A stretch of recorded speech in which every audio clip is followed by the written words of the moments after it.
David, so what have you been up to? You've been out recently. What's been going on? You've been kind of busy lately. What's going on? Well, I had a bit of a schnoz sitch. My nose is perfect, but I had to go in there and get it worked on because they said I had something wrong with it. So on the inside. Do they go through your nostril or they don't? Yeah, they go through. Yeah. They went through my butt. They go, we're going to take the long way. This was that. When did we get to the funny part? That's not the butt part. No, they go through there, and then are you knocked out at this point? 3 hours. Okay. It's not technically a nose job, but everyone thinks it is because I go, my nose is broken in 2 places. They go, got it, nose job, but it's not. It was just they had to fix something internally. It doesn't even help me, even though I brought in a picture of Margot Robbie. And they go, what are you bringing that? I go, just in case, if you want to make it look like that while I'm under.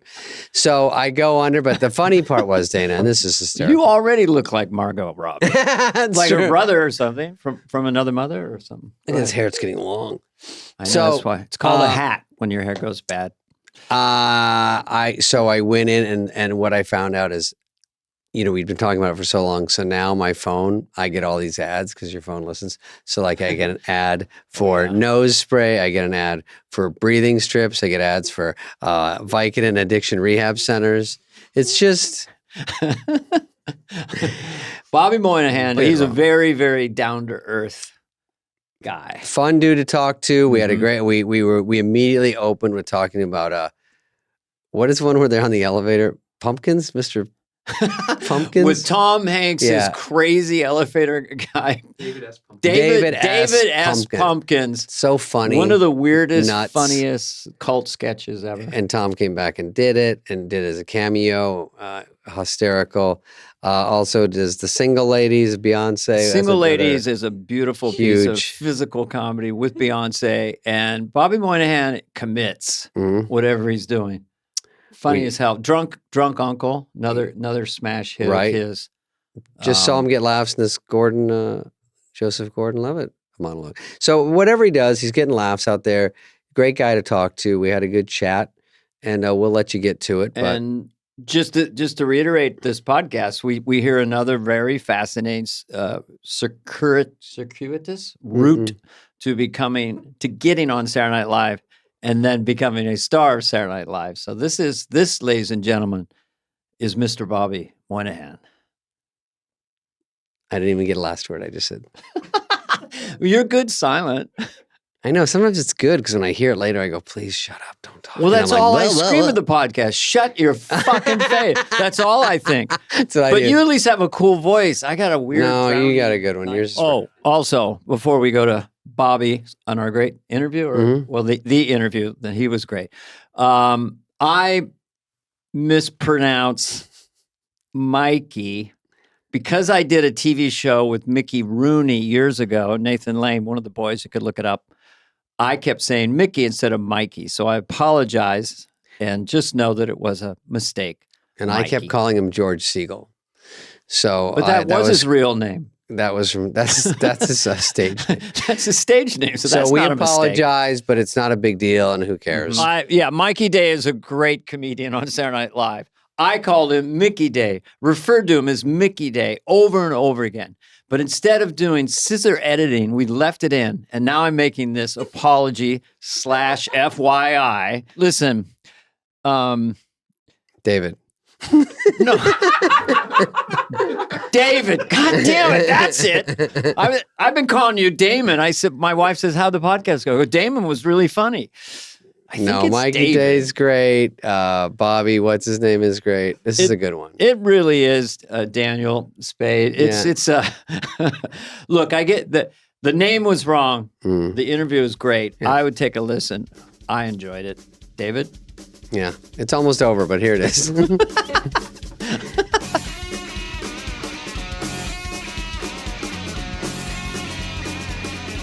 Well, this is kind of interesting because we have Bobby Moynihan on, and over the weekend, this is an evergreen show, but over the weekend, he crushed on Saturday Night Live, which is Drunk Uncle, maybe your best one. I don't know that, but it was what I thought when I saw that.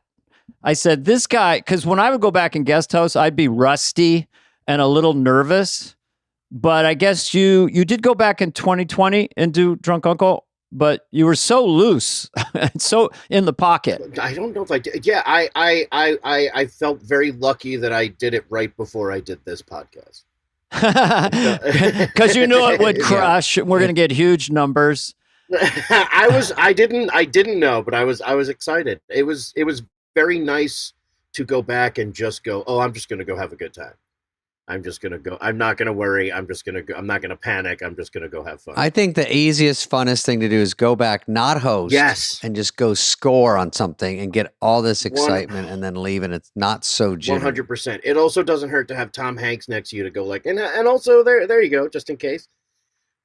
You got a good backup singer, Tom Hanks. Yeah, exactly. And Jeff Probst. One of the yeah, that's right. Oh yes, nothing Tom Hanks can't do, and he's just he's so enthusiastic about comedy. So. He would just bounce off the walls when he used to host. But so I guess let's talk for a minute about this sketch, David S. Pumpkins, which is kind of getting a cult following. I think was that just the second time you did it in 2013? I looked it up and it floored me. And then you just did it. So talk to that sketch a little bit. We did it once and then like very, very quickly and maybe too quickly did an animated Christmas special. An animated Halloween special, and then with Tom, and then didn't do it again for many, many years, and then just came back and did it now after 5 or 6. How did it come about to be right now when you're not hosting and Tom isn't hosting? Yeah. I think I'll be completely honest. I think Rita Wilson had some singing engagements in town, and Tom had a free Saturday. Okay. And Tom had a free Saturday and was like, "It's Halloween. Let's do David." You know Pumpkins. What that means? I got a text on Monday saying, "Are you available?" And then didn't hear anything and got flight information on Thursday. And I was like, "I guess it's happening." Oh, who reaches out to Tom? You or the show or Lorne? I believe Tom reached out to Lorne and was like, "I'm in town if you need me." Was like, here's my favor for the year, or and that's it. And then yeah. But I also think Tom loves doing it. Like he was there all day Saturday, just hanging out. That's so Tom. Yeah. So just for a second, I'm sure David's curious too. It's just like the origin of that. It's a little like it was you and Mickey Day and wrote it kind of, and then you pitched it to Tom in Mikey. Right? Yeah, it was one of those dumb 5 o'clock in the morning, like, it's the Halloween show. We want to have something that comes back every year. And we were talking about how there's no Santa Claus for Halloween. And but we also had a completely different idea about like being these weird do you remember that video? There was like a video going around, like a viral video of, it's like a guy, an Indian guy would press the button on a stereo, and he would just start dancing, and then the other guys would press stop, and he would stop dancing. It was just this weird video, and like we were talking about that, and like we kind of were writing 2 different sketches at the same time, and it wasn't getting anywhere, as it is in retelling as well. And it was one of those nights. That happens at writer nights. That happens a lot. Yeah. 5 a.m. Yeah. And then like we kind of settled on just like a funny idea is that like nobody knows what David Pumpkins is, like kind of, but didn't really. And then by the time it got to dress, we were like, we have no idea what we have here. And then Tom Hanks was just like, I think I'm just going to be as weird as possible. And it just kind of found itself on air. How was read through? Did you do read through with Tom with that? Read through was great. It had the kind of like the same thing of just like, what? Like, we don't know what this is, but it was funny, and it's going through for now. Did you get up or did you stay in your seat? We got up and did the dances. Yeah. And I think so did he, and I think that's what sold it, was just like him not knowing what to do with it. And his enthusiasm. When the elevator door opens, watching it as a fan, and the dances that you and Mickey did were so specific. In the first one, you're like shaking your face and rolling, and then Tom in the middle. I mean, just as a composition, like a painting, And then audioly, it's just like doors open. It's like boom, and then they close. There's something really irresistible about that conceit. A very silly visual. Yeah, open. I also truly believe the night it aired was like the week before Trump got elected. The cold open was I don't remember what it was, but it was very somber, and Kate McKinnon was Hillary Clinton, and she was saying it pretty much was like, we'll see what happens next. And like then there was another kind of depressing political sketch, and then out of nowhere this weird David. There is something to speak to that about madness, just absolute madness, and no real rhyme or reason other than it's just, just so crazy funny. A goofy sketch. A very goofy thing. Sounds fun. At read through is fun. Where do you sit at read through on a side note? Say that again? Where do you sit at read through? I sat on the side of the when I was there. We were still in the writers' room. I don't think they do it there now. Now they do it in the studio because of COVID. But when we looked at when we look at the we would look at the 25th anniversary book because they had the pictures of where everyone sat, where everybody sat, and I sat in Farley's seat, and I I know exactly where it is. You're kind of facing Lorne. When you walk in the writers' room, you look straight out those windows. So you walk in, there's a big square or sort of table. Lorne used to be back to the windows, and the guest host cracked the window to get like a smidgen of the 30-degree air in that boiling room. And then next to him, if you're looking at the windows, to the left was host. And then I think I took over Dana because then you round the corner and it was me. I had a good spot there, but I sat behind Dana for a while and then Dana came in. David would sit behind me, but like every week I'd look back and he'd just scooch in his chair up just a little bit closer to me.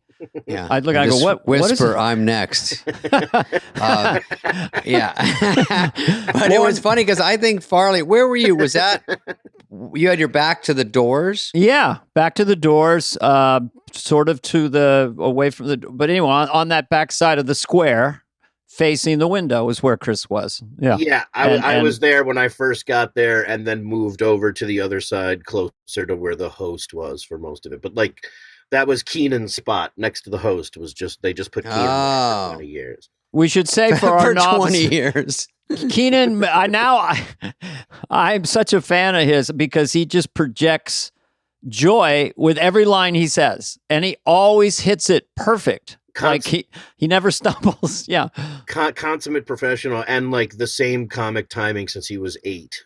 Yeah, just had it. I feel like he lost Dana. I feel like Keenan lost his nerves. I mean, at a certain point, you just go, "Hey, I'm just going to fucking have fun and milk out the show." I know, it shouldn't be this scary. There's no reason for it. I'm here. I'm not getting fired. Yeah.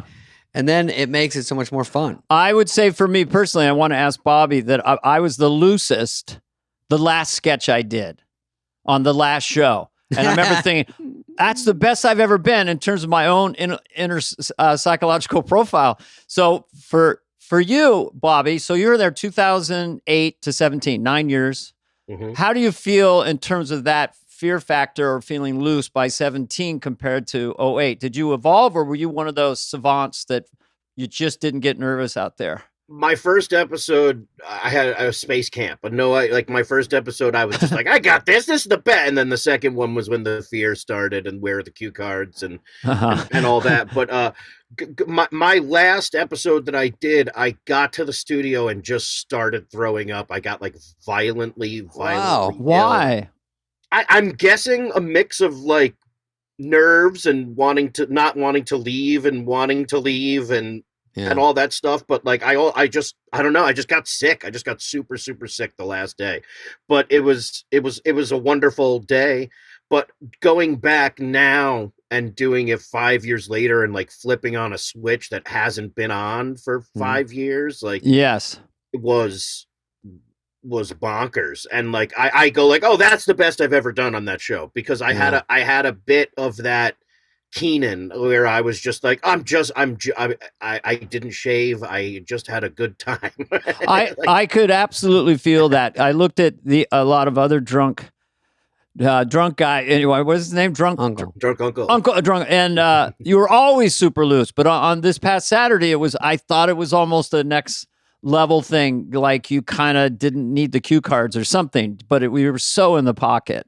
It was Saturday. fun. I was in a different place. I called him Seth.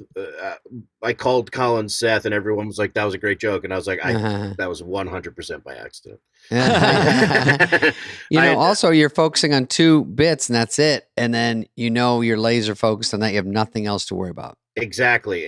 And like we were right after David Pumpkins was the first sketch of the night at Dress, and then at On Air it was right after Update, so like I had just enough of a quick change to remind me that like I'm 45 and I haven't done this in 5 years. That's just the singularity of SNL, that you're playing drunk uncle with the beard and everything, and then you go and get in a skeleton costume. Do you have the people changing you? Do you get a mirror? Because sometimes I would say, can I look at myself for a second?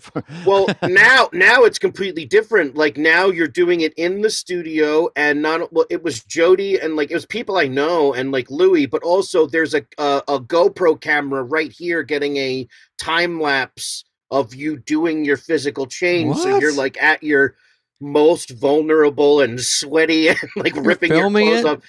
And they're filming it with a GoPro, and they're like, "It's borderline illegal." You're just like, "Oh boy!"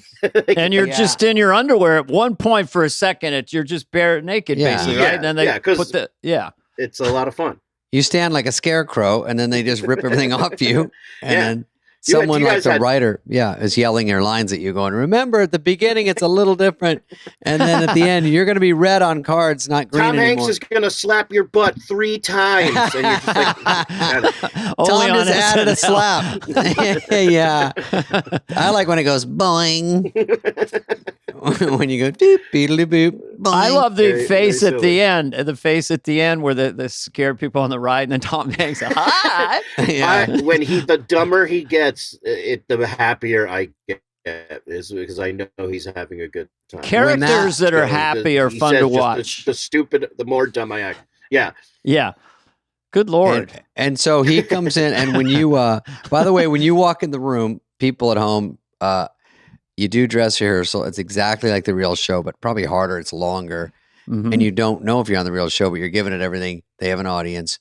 Then they go in and pick the sketches, which is excruciatingly long because you're waiting. And then around 11, you walk in there crammed in the office. If they still do it in Lorne's office. They don't now. No. I was gutted. I was Square gutted Garden. And angry. They do it at Madison Square. They do it at Madame Tussauds. I was like, they're calling the meeting, and I go to head upstairs, and they're like, it's in the studio now, and I was like, no way. I don't like it. I'm resisting it. You need the fear of going into Dad's room. Tight room. And Lorne would sit at the desk, and he had the only comfortable spot, and everyone else is jammed and higher on the floor. Than everybody else. We're all on the ground like animals. Right. And then you walk in and you look at the board and you see if your sketch is moved to the side, meaning it's out, because they still have to trim the show. It's probably 2 hours at Dress, and then it gets cut down. But you see Pumpkins was first, and it went after Update. Did that hurt you? Did that hurt your feelings? Of course. It brings back that terrifying feeling of like, what did we do wrong? And then you're like, and then you hear, well, it's for quick changes. And I'm like, I don't believe you. Bullshit. I don't believe you. Did it kill too hard? Is that bad? I did for 9 years, but this time I've had 5 years to see it. Now I don't believe you. I wonder what that is. You think just get off the ground with a fucking now it's just the virability. So at least on my feed, it was like, David S. Pumpkins and Drunk Uncle come back to SNL. So it's a different. In my day, we didn't have YouTube. We didn't have anything. It was primitive, man. Well, I like that you sound old too, Bobby, because you're saying like that read through room and this and that, and things are different. And I'm glad it stuck through Dana, through me, through all the way through you, and then it changes.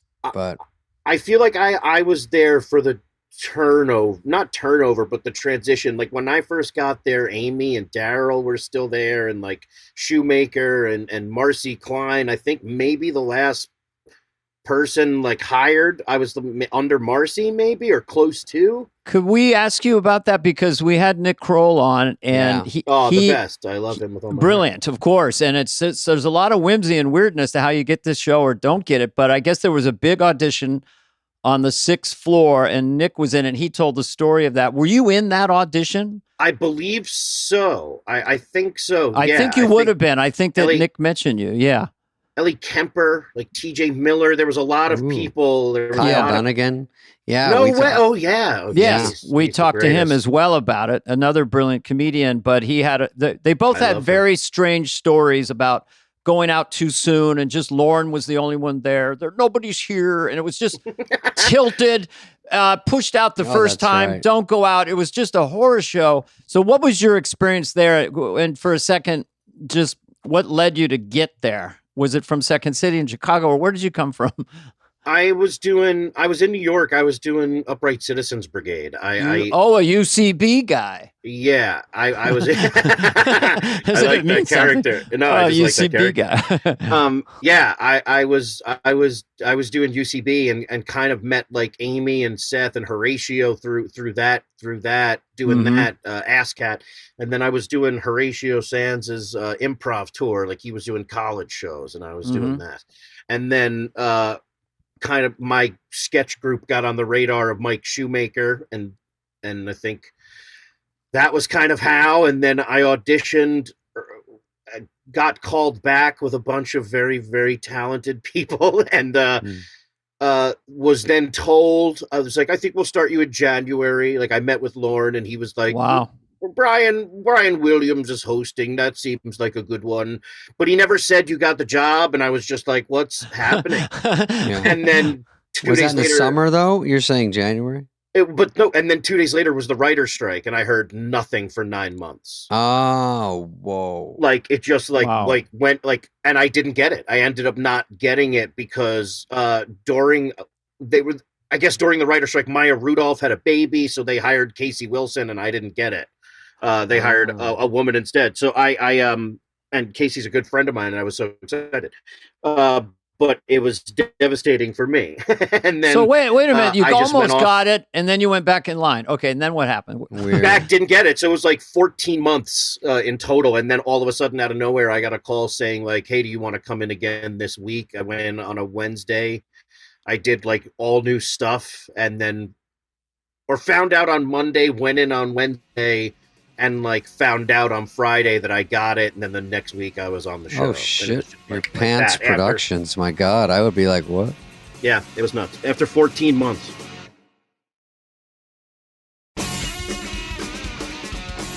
How many years as a comedian or sketch comedian, or at that point, how far were you into this? I was older. I was 31 when I got it.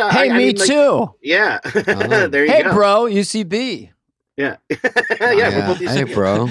But so you were super experienced. Did you do it in college? Like, did you do a lot of theater in college and stuff in high school, or were you? I did theater, and then I did a lot of plays and musicals and stuff like that. And then right after college, came back to New York, was doing a play.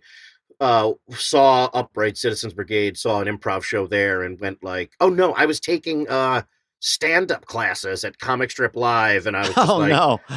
I was like, this is I don't think this is for me. And then saw the improv class and was like, oh, this is more of a fit. And just for a second, were you the type of kid who put on shows for your parents or siblings and stuff? Where you go back in like an age 5? Me. I definitely was. At I was 7. Watch me. Did you do little voices? What were you like as a kid performer? I was never good at impressions or accents or anything, but I was very, very like, watch me, look at this dumb thing. Look at this dumb thing. Yeah. Were you the type when you jump in the pool, you go, watch, and you really weren't doing anything that great?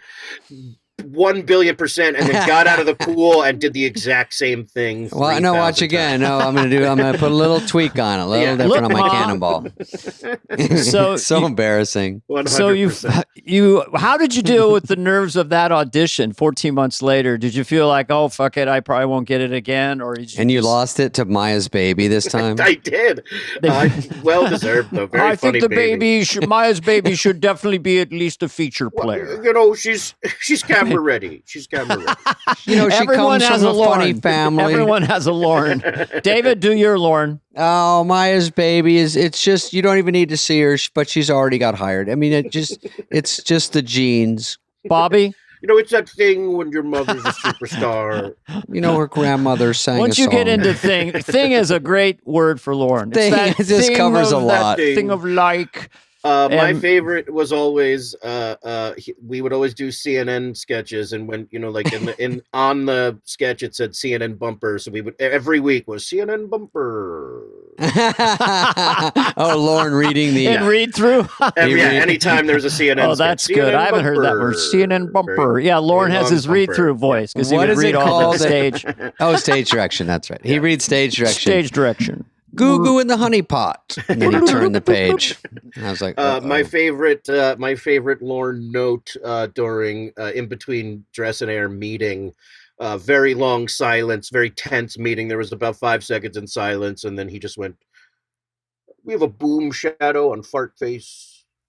It was a personal gift to everyone in the room. We were all like, that was beautiful. It was some sketch called Fart Face, and that's all he said out of nowhere. Sometimes he does, when he does read through, like he'll surprise you because he's so bored by sketch 44. Like if I have the receptionist coming up and and Mike Shroomtaker buries it at the end, and then at the end they go, it's like sketch 41 and everyone's nodding off. Then he goes, "The receptionist." Yeah. So yeah. He says it like, "Oh, look at this little nugget." Loaded. Let's hope it does well. Yeah, he reads the title before We you read the offered sketch, you- and it's funny that he gives it a little spin. I did to the fart face one. I've said this once before, but I wrote a sketch called Funny Little Poopy Head, and I had the stage direction. He said Funny Little Poopy Head like 500 times. Funny Little Poopy Head sits down. Funny Little Poopy Head is sad. Lovitz is turning purple. Anyway, Man. so you do because you love Lorne and you just do all that.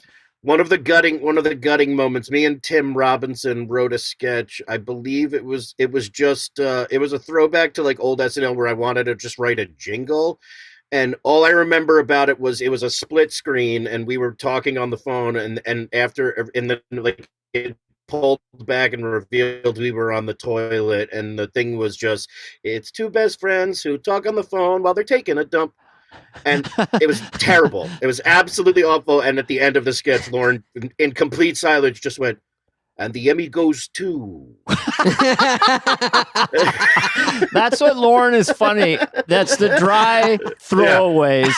It's funny. It's funny. 10 years later, in the moment, you want to kill. Oh, yeah. You You wanna wanna crawl kill under yourself, the- but- You know, if there was a 1% chance it's getting on, now it's 0. Yeah, it was a blast. It was good to see. It was also good to see him again recently and not be terrified and just go like, "Hey, Yeah. thanks, that was fun."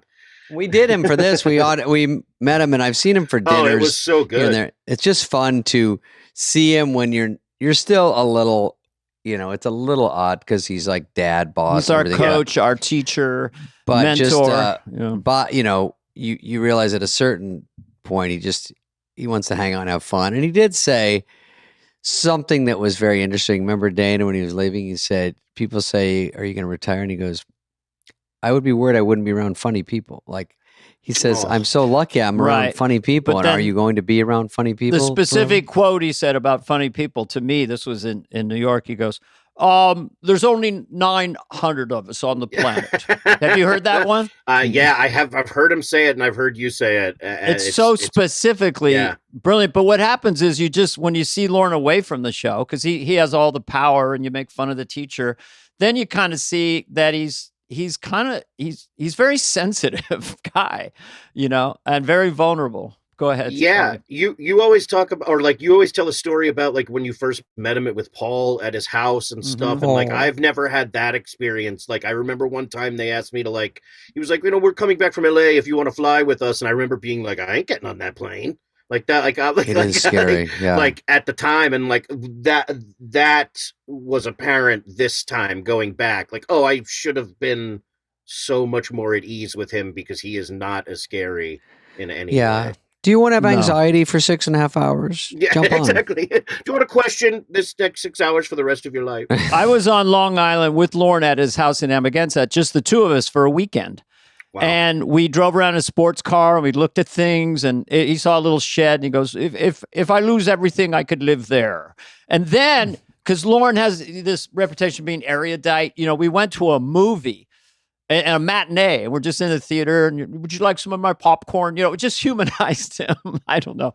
But he's like, there's only one Lorne.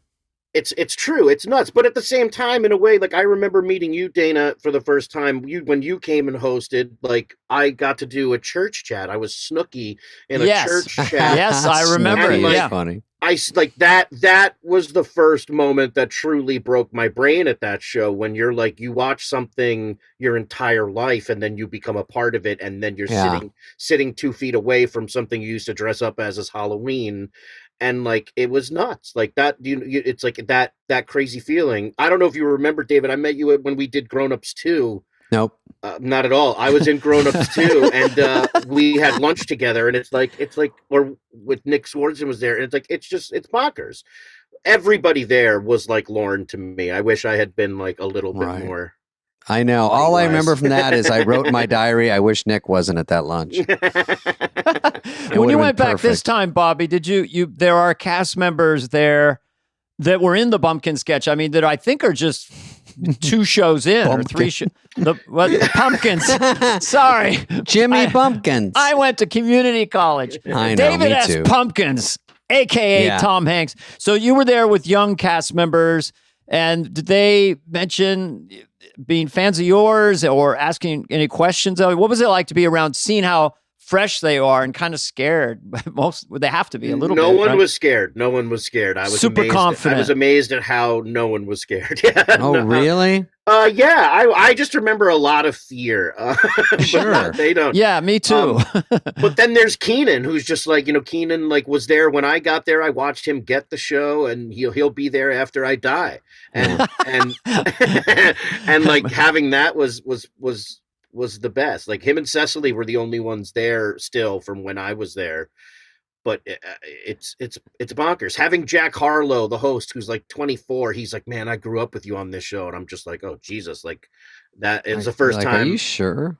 Well, it's like, I think I was a kid when I got it pretty much. Mm-hmm. So now it's like, I even was 31, but like, it just feels crazy to get to that. Like, I can't believe I'm in the I'm coming back phase of my SNL. It gets more interesting as you go along the the ladder.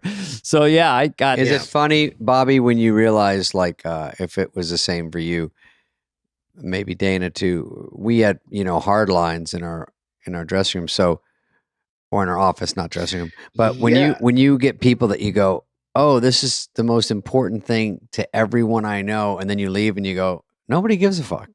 Like that's a wake-up call. That's hugely it's hugely apparent. Like, when I was on the show, that was my life. The show was my life. Mm-hmm. Now I got a kid, like I got a wife, the pandemic happened. Wow. My parents, just like so many things happened, and you go like, oh, this is silly. Right. When you go, did you guys think that the 5th sketch should have been 4th? And they're like, on what? And you're like, the show I'm on. They're like, oh, I didn't. I was out Saturday. I didn't know. And then I felt like when I left, and I go, they're still doing the show without me. And then later on, I'm seeing Will Ferrell and Amy Poehler and Bill Hader. And I go, and they're doing it better than me. And they're good. Yeah. Yeah. Who did you come in with, Bobby, in 2008? You kind of. Was it with Bill Hader and you had Amy, or who was on the? Because you had some heavy hitters when you came in. Yeah, I came into that amazingly established cast. It was like Kristen Wiig, Bill Hader, Sudeikis, Andy Samberg, Fred Armisen. Are you reading this? I am. I went back into and all season by the time you came in, they'd been there 4 or 5 years, or 2 years, or something like that. Yeah, I was the first cast member to come in a couple years, and also the only one my season. John Mulaney came in as a writer as well. We shared an office. Was Fred Armisen mean? Was Fred Armisen kind of mean? The meanest.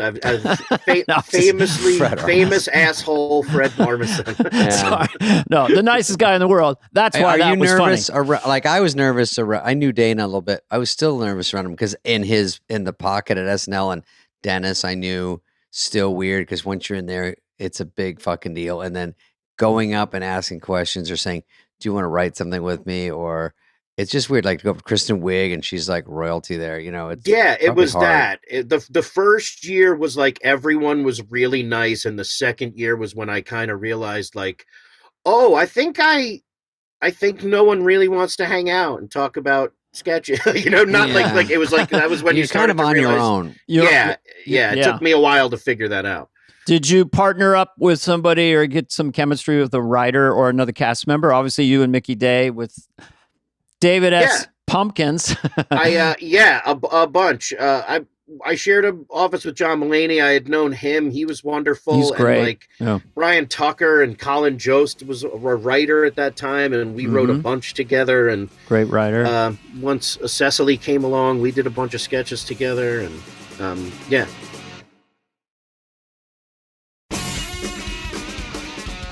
You know, it's interesting that like Phil, obviously the shinier objects like Dana, let me finish. You hurt me so much. That's a compliment because Dana, but you got Phil. If you're going to put him in your sketch, you just stop worrying because he will get everything out of it and more. Yeah. And so those are unsung heroes that take longer to figure out how good they are.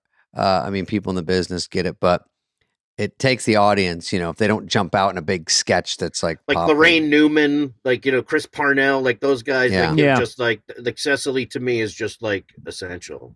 It's just that we learned being stand-ups to just working with other people and loving it when you're killing together, like Phil and Jan on Church Chat or Phil as Ed McMahon. That partnering with people, Mike Myers and Kevin Nealon, was so much fun coming from stand-up where it's kill or be killed. It's just you against the world. Could I fan out for a minute? Because I did a deep dive on Bobby Moynihan. Because when you see your best of back to back and you realize that you're kind of like Phil, you can play anything, but then sometimes you play stuff that's like supernatural, like out there. It really rocked me. The kitty cat guy, the commitment of that character. Oh, I saw that one. Can you just explain that sketch? And I thought, this isn't going to work. You know, and then it just went into a whole other. I mean, you anyway. Explain how that character came about. The kitty cat guy. I feel like a lot of my sketches on like Right Address, I went like, this isn't going to work, and it just ends up relying on like weird performance sometimes. Yeah. It was all you. That was all set up for you. Everyone else was straight, and you just kept escalating it and winding down into it. This cute little boy on a spaceship who won't do anything they ask him to do except he's just in love with his kitty cat. I mean, it's like so stupid. I was on a camping trip, and like a friend of a friend brought a friend. And that guy total stranger. Yes, pretty much was just being silent and took a couple beers and went in a tent and then came out much later in the night and sat down and like kind of looked like he was crying, and we were like, hey man, are you okay? And he just went, I miss my little kitty cat. And we were like, what? and then I proceeded to write, tell somebody at work about that, and they were like, let's put him in a spaceship where people can't get away from him. Yeah. There's another layer of, just to make sure I interrupt you, a layer of the people talking. They're kind of funny talking like the movie Alien or that same they're kind of so serious. So that's a layer of comedy there. Yeah. And I go, it's going to be about that. And then it sort of switches, and then the best ones are like you don't really predict what's going on. Would it be on. putting you on the spot, Bobby, to move toward the mic and just do a little bit of that character so the audience knows what? Because it was sort of a little boy, but it was something different. I would just try and be the creepiest, like weird, adorable boy, where I would just go, I miss my little kitty cat. You're squeezing your diaphragm, which is what the guy sounded like. It was bizarre. Absolutely I also wanted to point out for people who are Drunk Uncle fans, the non sequitur aspect of it is incredible. The guy hates progress. It kind of is sneakily. The guy hates progress. It's sneakily slightly edgy with the immigrant stuff and the stuff that guy can say in his own way. So it's sneakily a little more than just a drunk guy. It's actually got some weight to it a little bit. It was weird because it's like we haven't done it in 5 years. It's the first time. The last time I did it was with Trump. Like, like Oh, with when the actual Trump? when he was there, and like Oh, we said like a bunch of terrible stuff about how racist he was. Like I was like, he's just like me, very racist and stupid. And like he came over to me and shook my hand, like, thank you for saying such nice things about. And I was like, I don't think you got what happened there. Like the whole point of Drunk Uncle was like the stuff I'm saying is abhorrent. Yeah. And, right, like, exactly. But and he's, I always that's know funny. when people come up and they're like, I love Drunk Uncle, man. I think just like him. And I'm like, oh no. Like, Yeah. but so it was hard to to kind of reconcile that after Black Lives Matter and come back and go like, is this funny to do anymore? Like the lovable racist. Even in 5 years, it changes everything. Completely. And my pitch was like, maybe he's a little woke after the pandemic. And they were just like, nobody wants to hear woke Drunk Uncle. I was like, I get it. Oh, yeah. So it's just finding that line of like, well, I know what I'm saying is very stupid and I'm making fun of that. And I hope you understand. You know, it's funny when the guys like that, there you could do where he is trying to be woke and everything comes out so wrong. We got like a couple of those into this one where he just said like, I know now that Black Adams matter. Like, and like, Right. he's trying. Yeah, that is a lot of.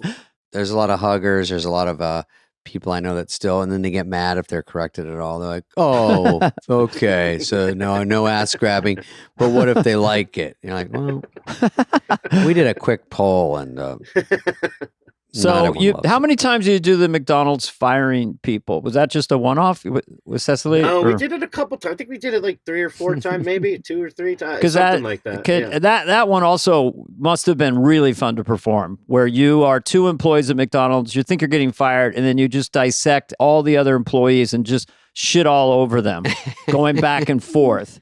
That Yeah. was just me and Cecily trying the tactic of like, this is like, you know how like at SNL there's like character parade sketch or the impression parade sketch, or like you write, like if I write a game show this week, it might help Mhm. to get on. So like we were just like, let's write a sketch with every cast member in it, where we just get to go through every cast member and tear them apart, like That's trying to funny. be funny. And that was literally it. Was just like, what if we wrote something that had every cast member in Yeah, it? that's when they walk around Dana like Marcy or Shoemaker. Go, you know, maybe you could put Ellen in that, or Yeah. Ellen Well, Hutzel. the little edge to it was like Taron Killiam. He had Oh, such the a murderer. The murderer. he had such a yeah. great, because they would just go to close up with no lines. Like Sudeikis had a funny angle, and they got laughs too. So that was extremely funny. When in David, doubt, cut to Keenan making a face always.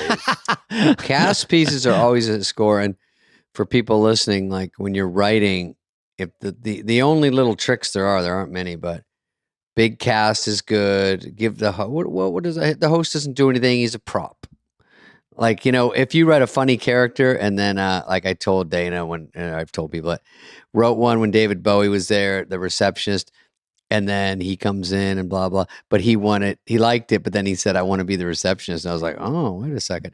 But that's understandable, because you're the funny one and it is a prop. And you don't really think like that because you're so focused on, I just got to get a character that makes sense and it's funny. And you finally get that. And cast is a little better at that, Had you done it before, or was that the first time? I had not done it. And I was going to say, you want that to happen 3 times in. Yeah, right. If that happens, then there's a way to explain it a little bit. Yeah. Springsteen But- wanted to do Church Lady. He was a musical guest, and it was early on, and I was like, Bruce, no, I'm kidding. Okay. I was about to say, geez. Had you I going? was like, I believe it. completely. I think the lady is someone Yeah, who can I say go things David that other Bowie. people can't I think say. of you more as a feature player. I think it might be too many lines for you, and I don't want to put that much on you. Did you have, because meeting Springsteen was a thrill, and he walked on the 8H, and the Wayne's World set was there, and he's like, so that's what it looks like, stuff like that. Did you have stuff like Amazing. that where you're meeting musicians and movie stars, and it's just fun, part of SNL? Constantly. I was a super fan of the show when I got it. I don't, I grew up on it for many, many generations, like you guys, Mhm. but when you came and hosted for Church Lady, like that was nuts. That was the first time where it was like playing in that, where you really realized like playing in that playground of like, you just get to jump into these worlds that you've loved for so long. Yeah, you see the church chat set, and then you go sit in it, and then you're And like, I'm in the sketch. Snooki is a Yeah. very big character for you. I mean, you crushed with that. You had all this tanner on and this blue dress and the crazy hair. That was I like mean- the first thing that hit for me was Snooki, where like the first really? real first Was thing it where, update? like, I think I saw you do update, Yeah. and I was like, oh my God, because I think Hader comes into the situation, and you're like, have to explain who it is, and I'm like, oh, is this really, really early on? Because I was flipping through the channels and just saw some girl get punched in the face, and I was like, "What is this?" And yeah. and watched it, and it was like that week, and then like the week after I did it was like when Snooki, like people were like talking about her, Yeah. and then that year I did the MTV Movie Awards dressed as her with her, and she came over to me and was like, "Nobody knew who I was, and then you did me on SNL, and now I make 30 grand for personal appearances." 30 grand. That's a lot. Yeah, it was a lot. It was a lot. I can open for her. Yeah. Wait, so you do Snooki. That's what we like on to call it. on update, and it's a nice bump. Was that early for you also? Seems a while ago. Somewhat. I had like a couple, like my fourth episode, like I was like this Beyonce sketch with single ladies that did really well, and like okay, yeah. that kind of like started, and then Snooki, yeah, and then like I think I got a little more confident at update because of Snooki, and then like Drunk Uncle started happening, and then like most of my stuff that people remember got on to update, because I think that's where I was. Update's a most score. Anthony Anthony Crispino. sketches, and oh yeah, I saw Anthony Crispino. Was it? Crispino, Anthony Crispino. So that was a give us that accent a little bit. It was really specific. What was it from? It was just my dad would always look around when he would tell you something, like there was a spy there, and I just always thought that was funny, and the idea of just not giving any information. But I would get real hard and start talking like this, and like everything just got progressively higher and more ridiculous as I lied. Dana, did you see that one where where he has Ryan Gosling with him? Because first of all, nothing better on update. You got a character, it works. And if you want to jack it up, bring out the host. That was also, yeah, sorry. And he's funny, and he looks funny, and then he is funny.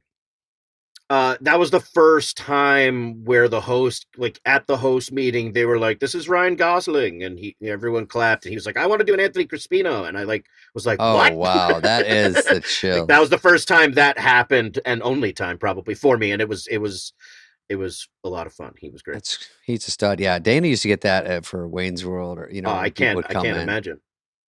And then Lorne would go, Dana.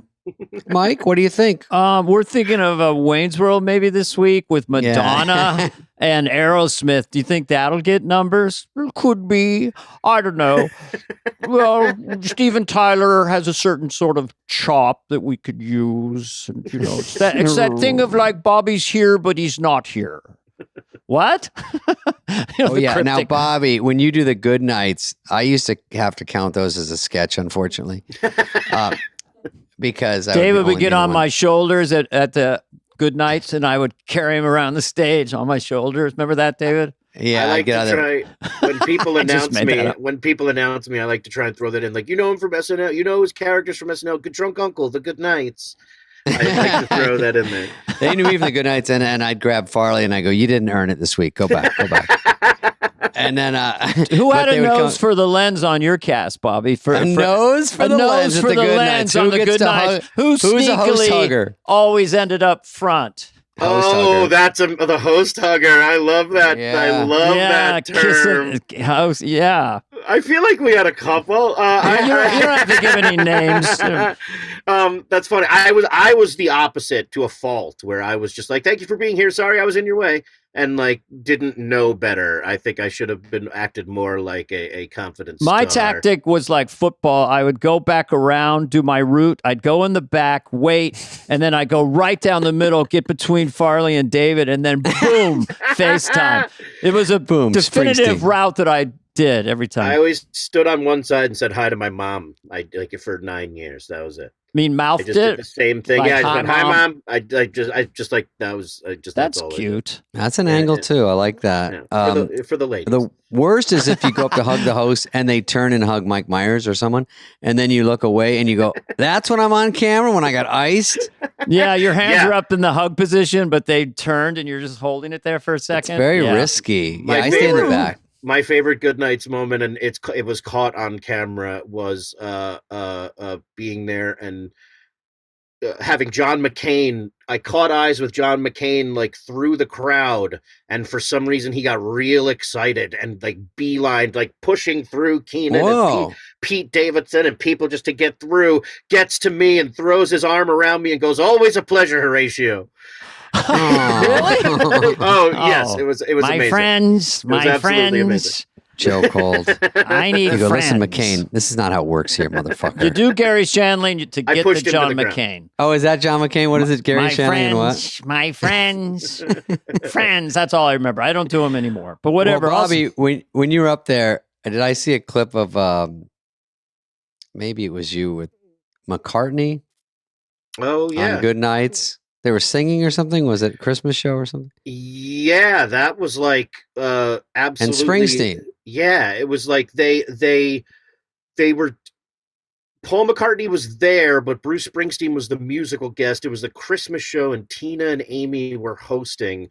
And at Dress, Good God. they were like, yeah. And at Dress, they pulled everybody off because Bruce was going to do Santa Claus is Coming to Town at the end of the show. And so everyone kind of left the stage and went like into the tunnel almost. Yeah. And then on air, for some reason, he just pulled Amy and Tina up. And then he was like, come on, guys. So everyone jumped on stage for that. And it was...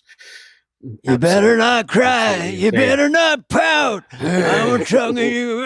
Anyway, love Springsteen. I can't do it. Yeah. And then McCartney there too. I mean, geez, the two the biggest. I had a moment with McCartney where just during a rehearsal where he popped out of the host, like they have the dressing rooms over on the side near the page desk, and he just popped out with a pizza box in his hand and went, "Does anybody want pizza?" And me and Jen, I don't do a poll.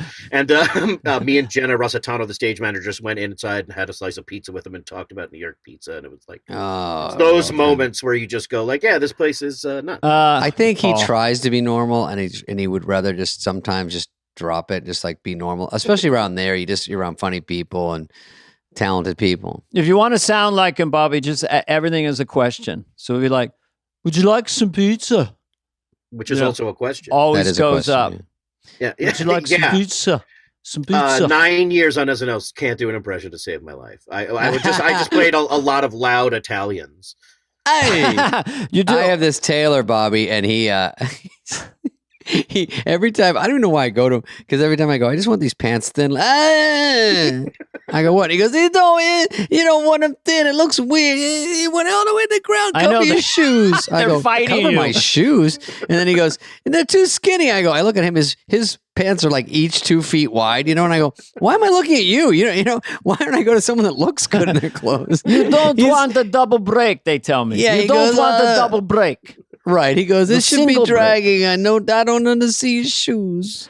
Everything I do, I want to get the sleeves. No. He fights me on every single. I go, Disappointed in That's you. a character you would do if you're on SNL. That would be a potential sketch with the yeah. host. yeah, I'm like, 100%. Especially if it was John Hamm or someone, studly guy.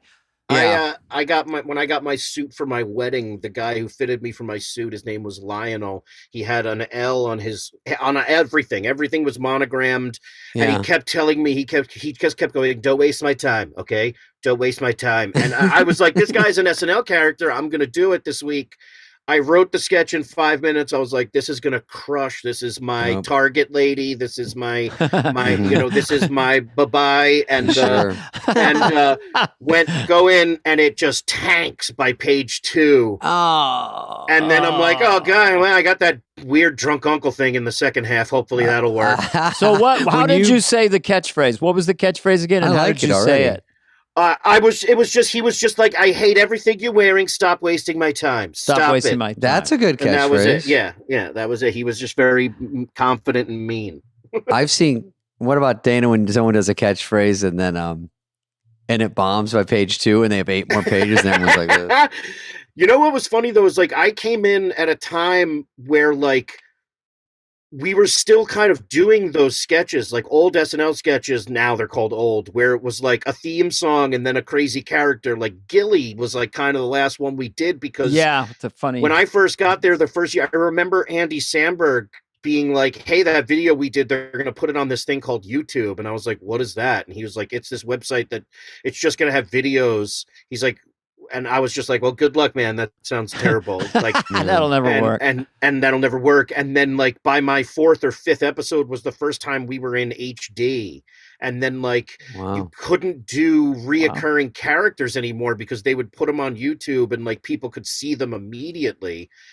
And like it was such a huge difference. Burn out quicker, you mean? Yeah, like we would wait to see another Wayne's World, or we would wait to see it because we had to. And then like those kind of characters, which is something that like I feel like I got the show for, was these weird characters. You like it a juice? Yeah, like all of a sudden that was slowly starting to go away, and I was like, oh well, I guess I gotta. I guess that's true. There aren't that many catchphrases. The politicians come back because they're just the only really famous people around anymore that everybody knows. Or they would do it much quicker. They would do them like clump them closer together because they would all be on the internet. We're gonna do a lot of things. I had the internet. So this is a sketch that I thought was so funny, supernaturally funny, that you did with The Rock. Oh, I saw this one. Yeah. World Wrestling promo Very shoot. personal You're the wrestling. straight man in a sense, but you play it so real off of The Rock. You knew that was crushing when it. I mean, it was just a. That was one of those gifts where like The Rock. It was The Rock's idea. Oh wow! Like he was like, good. He was like, yeah. When we did these promos, I would always do this bit where I would get really, really personal, and it was his idea, and then they pitched it to Rob Klein, and Rob Klein wrote it, and it was one of those gifts of just like, yeah, all I got to do is stand here and get offended and have like it was. That's one of my favorite. That was one of those like. Yeah, like from table to air, it wasn't very. Yeah, farm to table, table to farm. It was very easy in the sense of like there wasn't a lot of panic all week of like, are we getting this right? Like it was just like, no, I get offended by the terrible things he said. And some sketches like that don't really even change. It didn't a lot. It didn't, and like there's little things about it, like Taron Killam. Oh, that's right. He was good. Like, just keeps looking at his phone the whole time, and then whenever he has to be the announcer, he just go like, I saw there's just little things about it that was for the people at home. No one's at home. For the people driving, it's really like The Rock is giving tells them before they do an interview. Well, they're beating up on each other verbally, and Bobby does a normal thing. I'll kill you in the ring and all that. But he says, say whatever you want. Say whatever you want. Yeah. And then he says, say whatever you want, really get after me. And then what does The Rock say, Bobby? That I have herpes and that he's been catfishing me with a picture of my own daughter. It's just terrible. Just horrible, awful things. But he was so good in it because it's in his world. Like he knows it so well. Like he's so It was funny when you go, that was a little rough. Just say something about in the ring during the fight. And he goes, oh, got it. Then he goes, this guy's going to get in the ring and I'm scared he's going to give me his herpes in the ring. And you're like, no. Kept going. I'm going to hurt you psychologically. It's funny because you stay in character until they break. They always go, oh, cut. And then he goes, how was that? And you go, well, I didn't like it. It was horrible. Like it really hurt my feelings. Yeah, but you don't do it during when you're filming. No, but you played it so well. Yeah, I mean, that's not easy to be the so-called straight man and get gigantic laughs from the straight man. Yeah. What about that catchphrase film you guys did made me laugh so hard? You played Slappy Pappy. Yeah, that was just the dumbest thing in the world. I'm a huge fan of Sinbad, and I think he's fantastic. And Love it. I found this guy Shucky Ducky. Have you ever heard of Shucky Ducky? Sure. I'll say yes. It sounds funny already. He was a stand-up comic, and he would tell jokes like, I'm supposed to pay my wife alimony, but I don't. She says, you're a deadbeat. And I said, no, I'm just patient. Shucky Ducky quack quack. And then he would just say Shucky Ducky quack that's quack. Great. At the end of every joke, and it really made me laugh. It's funnier than the joke, always. So funny. I got one, a redneck comedian. Oh, yeah. You ever fart so loud, dog 2 stayed away, go, what that? Come and get some. That was a little character. By the way, it doesn't even correlate really when you go, come It doesn't and get relate, some. but come and It doesn't come and, need to. Yeah. come and get some. Here's mine. David has a catchphrase. Oh yeah, how do I do it? Let me see. I called my wife the other day, and her boyfriend answered, "Rack 'em." Yeah, that's it. Rack 'em. We almost called. I think we I need almost, a real joke first. No, Rack 'em's funny. I mean, we almost called the podcast Rack 'em. Okay, I got one. All right. It's a child molester joke, but we'll change it. So this child molester goes in the woods with this 5-year-old kid, and the kid goes, "Mister, I'm scared." He goes, "You're scared? After this, I got to walk out here by myself. Rack 'em." Rack 'em. That's right. That's like a joke, but it's a rude one. We'll strike I it. asked my mama to wash my tidy whities. She said, okay. I said, how'd it go? She said, great. I haven't seen skid marks like this since the Daytona 500. Come and get some. Since I dated Big Daddy Don Garland's, come and get some. Come and get some. I married my sister only 'cause mama turned me down. Come and get some. Just making up jokes. These all would have worked. That's pretty much what it was Yeah. just doing this in a writer's room for hours and then just coming up with different comics and what their catchphrases were. And the escalation at the end with the bullhorn, or what was it? The with Galifianakis. Zach Galifianakis Zach, was yeah. just, I believe it was like Pete Airhorn Schultz, and he just didn't. He just came out. He just Made an airhorn. All right. So that was the perfect button for that. So what are you doing these days before we wrap up? Yeah, I have a question before we wrap up too. But How's tell your what you're head? doing How's these your headspace? It Yeah. seems like you're just working like crazy. I mean, we did Secret Life of Pets together, 1 and 2. Yes, Yeah. we were there hoping for 3 soon. I was just on Mr. Mayor, which David, you were fantastic. Mr. Mayor. I was on Mr. Mayor. Yeah, I think so. You definitely were. That's Tina's, right? Yeah. Yeah. Doing good. I wrote a children's book. It's called Not All Sheep Are Boring. That's Not out all there. sheep are boring. Well, that's right, 'cause you what count age sheep group to go is to it sleep. for? If you count sheep to fall asleep, because some of them are extremely boring. That's why. Hmm. I like Yeah, that. that's him. What was that? Doing that. What Doing was- a lot of writing. Derek comedy sketches. That was a part of your resume I saw. One of the first things I did, Donald Glover, all those guys. Yeah, And, super talent. Here's my Mhm. last question for Bobby Dana. And Okay, then, ladies and gentlemen, I'm holding in my car. It's I really have wispy. the though. final question. It's so wispy. This is just one I wrote down. Does your years, do they send a car to take you to work every day or even take you to the show? when I first got there, no. And then Not even show day? no, but then on show day we got cars. Okay. That was always the case, and we had limos at first, and After. then that stopped. Oh, For really? the after party. Well, no, then we just got like regular cars, like the limo, like the actual limousines themselves. Oh, like skinny long then limousines. like Yeah. ridiculously like 1980s Yeah.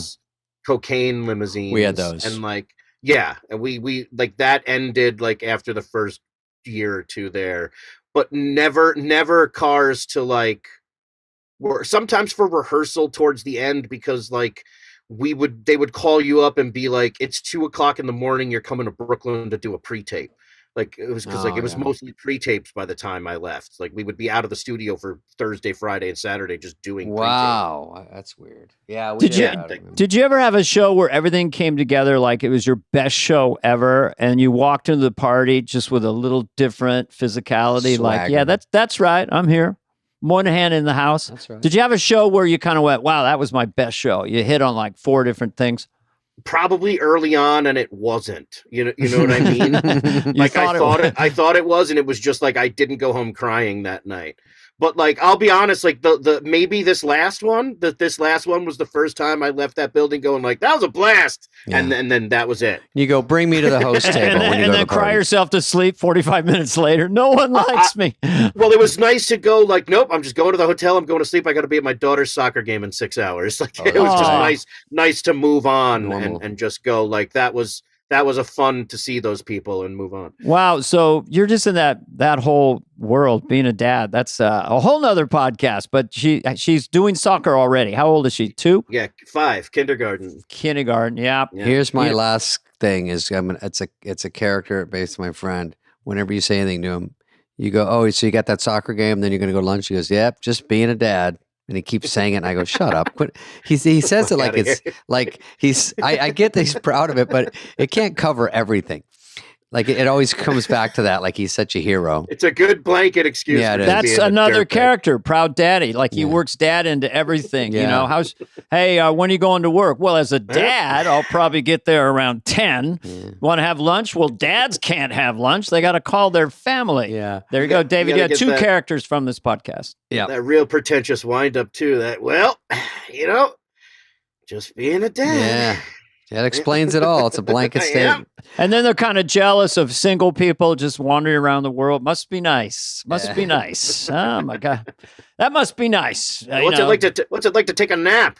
Yeah. What's it like to do what you want to do when you want to do it? Must be nice. Yeah. The must be nice guy. What's it like to Hey. eat alone? Hey, do people treat you with respect? Oh, you don't have any poop on your clothes. Must be nice. Must be nice. The All right, must Bobby. be nice guy. Thanks, Bobby, buddy. it's been a pleasure. So much fun watching you all these years and on SNL recently. And so we hope to see you around campus. Yep. Thank As you. people Such say. a pleasure to do this. It's like listening to for SNL cast members. It's like an hour-long free therapy every week. Yeah, they're not we're crazy. all soldiers in that battle in a way, metaphorically It's the best. speaking. Yeah. So we're okay, alum. It's nice to be amongst legends. Thank you. I love you guys. See you, bud. Peace out. Love you too, buddy. This has been a podcast presentation of Cadence 13. Please listen, then rate, review, and follow all episodes. Available now for free wherever you get your podcast. No joke, folks. Fly on the Wall has been a presentation of Cadence 13. Executive produced by Dana Carvey and David Spade, Chris Corcoran of Cadence 13, and Charlie Finan of Brillstein Entertainment. The show's lead producer is Greg Holtzman with production and engineering support from Serena Regan and Chris Basil of Cadence 13.